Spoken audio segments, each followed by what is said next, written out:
Hello everyone, welcome to Analog IAS Prelims High Yielding Series for Prelims 2020, and today's topic is Seva Board Scheme. Civil society organizations are bodies that indulge in public welfare without any profit motive are one of the most important components in our governance. So the government must support them in every possible manner. So the objective of the scheme is to ensure that the financial burden is reduced on charitable religious institutions which are serving the public. As you can see, in the times of COVID-19 crisis, a lot of religious institutions have come forward to contribute their part in serving the public, especially migrant labor, in serving them free food in different areas. It is not the charity or the amount that really matters, it is their organizational framework that they've brought into the picture.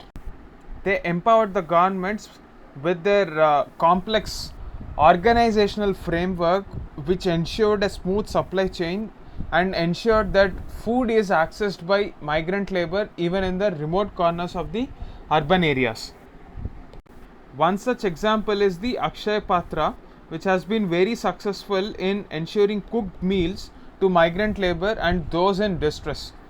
So it is this charitable organization's expertise that we are trying to leverage in our governance.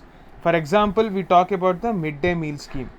So we can say that civil society organizations are very much important in ensuring smooth governance, and government can always take their help. In a bid to help the charitable organizations, Seva Board Scheme has tried to reimburse CGST and IGST. That is the main objective of this scheme. So this will be ensured by repaying or reimbursing the amount of tax that they paid on specific raw food items. So is this specific to some particular religion? No. All the religious institutions, all the charitable organizations which have certain norms, whether it is a temple, gurudwara, mosque, church, or any other institution, if it fulfills certain norms, it is eligible for accessing this scheme. What are the norms? It should be in existence for the preceding 5 years. So is this number important? Maybe, maybe not. But what is important is, it is not eligible for every random NGO. They should have some proven experience. That is the logic behind this norm. Secondly, they should be involved in distributing free food, not subsidized food or not food that is for profit. It should be free food. Thirdly, they have to serve at least 5,000 people in a month. That is the next objective. This is because they can leverage this scheme only if they are serving to the masses. You cannot just apply for this scheme or any exemption if you are serving just 30 meals a month and claim to be a charitable organization. One more thing that you have to keep in focus is the FCRA provisions. If this particular organization is blacklisted either by the rules of central or state government because they are causing disturbance to the internal security, then that particular organization is not applicable for this scheme. Now let us have a look at this question with respect to FCRA.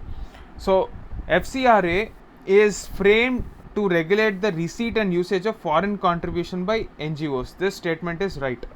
The act falls into the purview of Reserve Bank of India.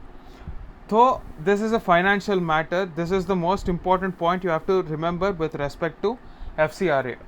This is meant to regulate non-governmental organizations which have an ulterior motive to disturb the internal security of the country. So the Ministry of Home Affairs is concerned about FCRA norms and its implementation. It is not the RBI. That is the most important point. So one only is the answer. Now please pause the video. Please Google about this scheme. It is a very straightforward self-explanatory scheme. Since it is important, I am trying to incorporate this question here. Please comment your answer in the comment section below. Thanks for watching this video. That's it for now.